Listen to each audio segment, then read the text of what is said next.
नमस्कार, मैं हूं रश्मि किरण और आप देख रहे हैं इंडिया टाइम 24 न्यूज। मोदी सरकार ने पूर्व राष्ट्रपति रामनाथ कोविंद की अध्यक्षता में वन नेशन वन इलेक्शन पर एक कमेटी बनाई है और ये कदम सरकार द्वारा 18 से 22 सितंबर के बीच संसद का विशेष सत्र बुलाए जाने के एक दिन बाद आया है, जिसका एजेंडा अभी तक गुप्त रखा गया है। बता दें कि बीते कुछ वर्षों से प्रधानमंत्री नरेंद्र मोदी ने लोकसभा और राज्य विधानसभा चुनावों को एक साथ कराने की वकालत मजबूती से करते आए हैं और अब इस पर विचार करने के लिए प्रधानमंत्री नरेंद्र मोदी ने रामनाथ कोविंद को यह जिम्मेदारी सौंपने का निर्णय किया, जो कि चुनावी दृष्टि के मेजबान के रूप में सरकार की गंभीरता को प्रदर्शित करता है। इसके साथ ही एक राष्ट्र एक चुनाव पर केंद्रीय संसदीय कार्य मंत्री प्रहलाद जोशी का भी बयान सामने आया है, जिसमें उन्होंने कहा है कि अभी एक समिति का गठन किया गया है। समिति की एक रिपोर्ट आएगी जिस पर चर्चा होगी।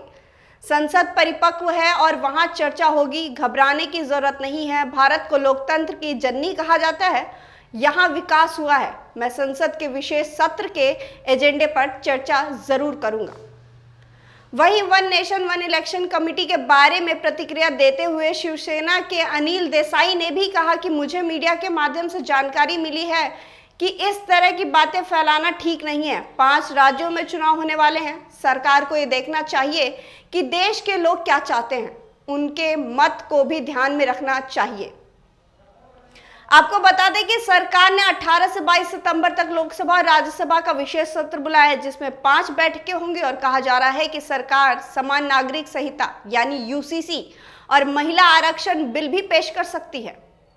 अब आपको ये भी बता दें कि केंद्र सरकार द्वारा एक देश एक चुनाव को लेकर कमेटी गठित करने के बाद देश में राजनीति गहमागहमी भी बढ़ गई है और सभी राजनीतिक दल इस पर अपनी अपनी प्रतिक्रिया दे रहे हैं। ऐसे में महाराष्ट्र के उप मुख्यमंत्री देवेंद्र फडणवीस की पहली प्रतिक्रिया सामने आई है, जहां उन्होंने एएनआई से बातचीत में कहा कि वन नेशन वन इलेक्शन बहुत ही सही प्रस्ताव है। देश में लगातार चुनाव होते हैं, आधा श्रम चुनाव में जाता है। कहीं कहीं चुनाव की आचार संहिता लगती है तो उसके कारण भी काम में देरी हो जाती है, संसाधन खर्च होते हैं। वन नेशन वन इलेक्शन से 5 साल की खुली स्लेट है, पैसा भी बर्बाद नहीं होगा और काम भी सुचारू रूप से होगा।